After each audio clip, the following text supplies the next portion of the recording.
My name is Philippe Patterson from Taji Mac. I'm here with Mr. Kobi Lobii, the director and writer of American Society of Magical Negroes. How you doing, Mr. Kobi? I'm good. And you very thoughtfully asked to pronounce my name, and then I screwed up yours without even asking. Look at That, that. that, that's the reason why I asked. That's the reason why I always ask. I Uh, appreciate it. Yeah. so I read in production notes that this film was derived from a comedy skit. What point in the skit did you say this needs to be expanded into a feature film? Yeah, I never even finished the sketch. It was that quickly, where I sat down to write the sketch and then found myself writing not sketch material, and so almost immediately I had to sort of step back and say, what am I writing about? And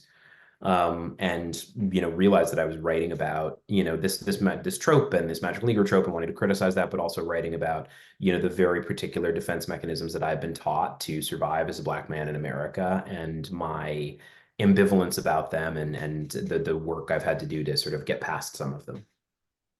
Okay. And I noticed that Aaron, of course, Aaron is biracial. Dee mentions it in the film. How important was that in regards to the storyline and the character's development? Yeah, well, I think there's two things that are important about Aaron's, biraciality and light-skinnedness, which are related. They're related conditions. One is that I'm Black biracial, I'm light-skinned, and it's a film about a character's relationship to whiteness. And I think that that skin tone and that ancestry affects my relationship to whiteness, and while I definitely know darker skinned friends who have similar relationships to whiteness. I also have some humility about the privilege that I have and the way I've moved through the world and how it might be different than other people, and wanted to really reflect my lived experience really precisely. So that's one part of it. Another part of it is that another way you can think about what the whole film is about is that it's about the false promise of assimilation. Mm-hmm. Uh, so, in other words, that palatability won't save you, and that even if you're light skinned, if you're quote closer to white, quote more acceptable as a Black person, you still won't be let into the full privileges of whiteness. And to me, depicting a quote acceptable Black character who's still ultimately rejected by his white peers and still ultimately uncomfortable in those white spaces, it to me sharpens the critique of that promise of assimilation, because we're complying with the officer's orders isn't going to save you, as much as some folks in America would have you believe that that's true. Is there a moment that resonates with you the most, or that stands out to you in your career, and when you had that epiphany? Yeah, I mean, well, I definitely had some, the irony of ironies, in the process of trying to get this movie made, not with my current, producers and distributor, but, in talking to other folks around town about the project and other projects but especially on this project, where I end up being sort of put in the role of the magical Negro just to get my movie about magical Negroes made, where, the discussion around the film and its themes makes a white person with power uncomfortable, and then I'm put in the situation where it's like, well, if I'm trying to get this movie about magical Negroes, about accommodating white people made, do I have to make this white person comfortable right now to get this movie about making white people comfortable made? Mhm. There were definitely like, an uncomfortable number of those meta moments, where I'm in this situation professionally. Unfortunately, I ended up with a team that didn't put me in that situation, but it has happened.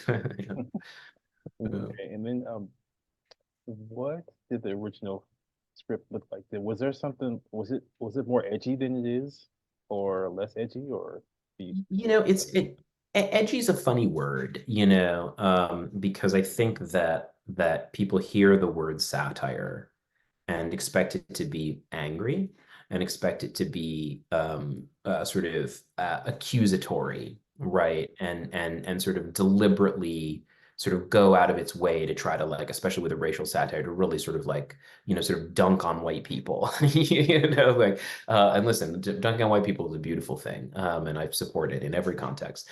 But that said, to me, the focus on anger and edginess and making white audiences feel a kind of way is a kind of centering white people. Mm, And I just, from the bottom of my heart, when I was making this film, did not think one time about what a white audience would think about it. mm, From the bottom of my heart, I didn't think about it. I thought about what I would think and what I would want and what I would be nourished by. And to me, sort of I'm much more interested in making films that are for something than against something, and yes, you can imagine another version of this film that's much more about sort of yelling at the system and yelling at white people. And certainly there's I think there's a tremendous amount of anger and pain in this film, but it's a movie at the end of the day. It's a movie about what it costs you to be seen to what it costs to be seen as a stereotype and be forced to make yourself smaller, to be coerced into making yourself smaller. And to me, the as an audience member, the antidote to that is being looked at by somebody who loves you, and so this really sort of gentle, full-hearted love story to me is not antithetical with this critique. It's not antithetical to the politics. To me, it's a part of the politics, is that I don't want to just center white people by yelling at them. I want to express my anger, but also sort of fantasize about a world where I'm treated better. And that fantasy to me is more nourishing than just anger. got it. And one of the things I found interesting was that you use historical figures. Uh, Oh, sure. Okay. Yeah. so Look at you. what, You recognize them. Look at you. Yeah. so can you just go into detail, like what makes you have that decision to make to have historical figures featured in the film? Yeah, I mean, so first of all, good for you for knowing they were historical figures. Well, there's a couple. We imagine this, the secret society, the society is a secret wing of Monticello, which is obviously Thomas Jefferson's house, and there is, the sort of famous irony of him, being a founding father and writing these sort of soaring words about freedom while enslaving and raping slaves, right? That is the reality of what that individual did, and the irony of that juxtaposition is so painful, and so foundational, I think, to an understanding of American freedom, which has always been conditional for us, right? Has not really meant us for much of American history, right? And the idea that we're not just talking about this contemporary problem, we're talking about this thing that has come up from the history of America, this sort of dark symbiosis, of Black people serving white people, centering white people, needing to make white people comfortable to stay alive with various degrees of stakes at various points in history. That connection to history felt important to me. And like in part because that is the history, but also in part because it just sort of speaks to this sort of the invisible quality of uh, Black servitude in the foundation of America, right? Where it's like, it's like the labor of enslaved Black people, is this almost invisible thing underneath American productivity and American greatness, right? And sort of linking this secret society back to that kind of invisible labor. I'm saying invisible in quotes, invisible in a lot of mainstream historiography of America, right? That tracing that line is very meaningful to me. And then some of the other ones are just real figures. Like Crispus Attucks, first Black man to die in the Revolutionary War, and just Black dudes, Black in that he died for this America, the America of Thomas Jefferson at the time, and then there's the other woman that we mentioned in there, Rosie the Riveter's Nanny. That's just a joke, Yeah. but the other woman there is the real model who modeled for Aunt Jemima.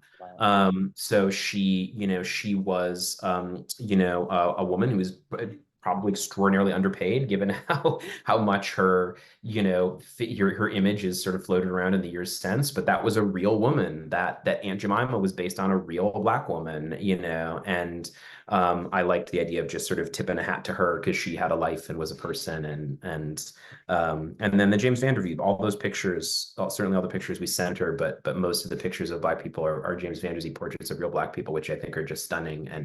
And he's a beautiful photographer, and I love the idea of in a film about not being seen, to sort of center these portraits of real Black people by this Black artist who really deeply saw people. And just as a little nugget, I'm so moved by those portraits in part because I think for a lot of those Black people, given the time they were taken, they might have been the only picture of that person that exists, right? And so I'm so moved by the idea of looking at they're all beautiful pictures, but just who knows if this is true or not, but just the notion that it's like this is your one the one encapsulation of you, and that there's something so striking about having a document like that, especially in an era where I have like 3,000 pictures of my son on my phone. you know. Anyway, yeah. Yeah. And I wanted to really concentrate on the conversation between Aaron and Roby, and just about him, David Allen's character talked about how his father had smiled to stay alive. He talked about the writing process for that whole scene where he Yeah. talked about, smiling to stay alive. Yeah, I mean, I found in writing um these magical Negroes, I wanted to condemn them, because it's not a way I want to move through the world, and it's not a way I would encourage other Black people to move through the world, Mm-hmm. to be very clear, and it's a way I had to work to get over moving through the world. But when I tried to condemn them harder than I ultimately do in the film, I kept coming back to the sentiment that I expressed in that scene, which is that they just did what they had to do to stay alive, and I think there is such strength in that, because that must have been so hard, and such um courage in that. And one of the things that I'm interested in doing with this film, it's a film about protagonism and who's centered and who's not centered. And we often center Black people who resist and who don't give up their seat on the bus, as it were, right? And those people are heroes, obviously, but I think there is a heroism to just getting through the day as a Black person in America, certainly in those eras. And I wanted to center those peoples and really respect that quality, about it. And I would say that, and it's funny, David, this has happened to both David and I, David Unger and I, have for me in the writing process of that scene, and for him in the playing of it and preparing for a process of that scene, we've both remembered stuff like that I was writing a letter to David. I was writing my letter to David, and I just remembered, a time when my dad got us out of trouble, at a baseball game when I was a kid. We got, cornered by some drunk white dudes, and I was just like, oh my God, and I remembered my dad getting us out of that spot. And I'd written 4 drafts of that scene, and had no memory of it. And, David's, they're his stories to tell, but David's also talked about memories of his parents and stories that they told sort of coming back to him in this process. So that's all to say that I think that there is some real sort of generational um, trauma around this kind of stuff for us as a community. And I'm very grateful to have had a space to work out some of mine, and hope this can be a space for other Black people to do the same, because it's under discussed how the cost of some of this stuff to us. Yeah. So here's one of my last questions I have. I talked to Justice. Yeah. He so desires to be a villain.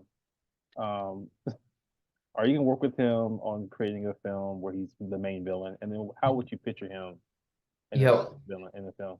I would love to make him a villain. He's so nice. Hmm. He's the kindest man. He's so kind. He's so generous. And but he's also such a brilliant actor that it sounds so fun to just let him be just a real bastard. So I listen, this is good. This is me publicly committing to write something really evil for Justice. Okay. Okay. I told him I You, said maybe a Bond villain or some type of espionage Oh, film. that's fun. That's fun. Yeah, you heard it here first. I don't know. I gotta figure out. I gotta figure out how you, because you gotta make it believable. So how you make that guy. Why is that guy evil? We'll figure something out though. Yeah. We'll figure something out. Well, that's all the time I have. But thank you for taking the time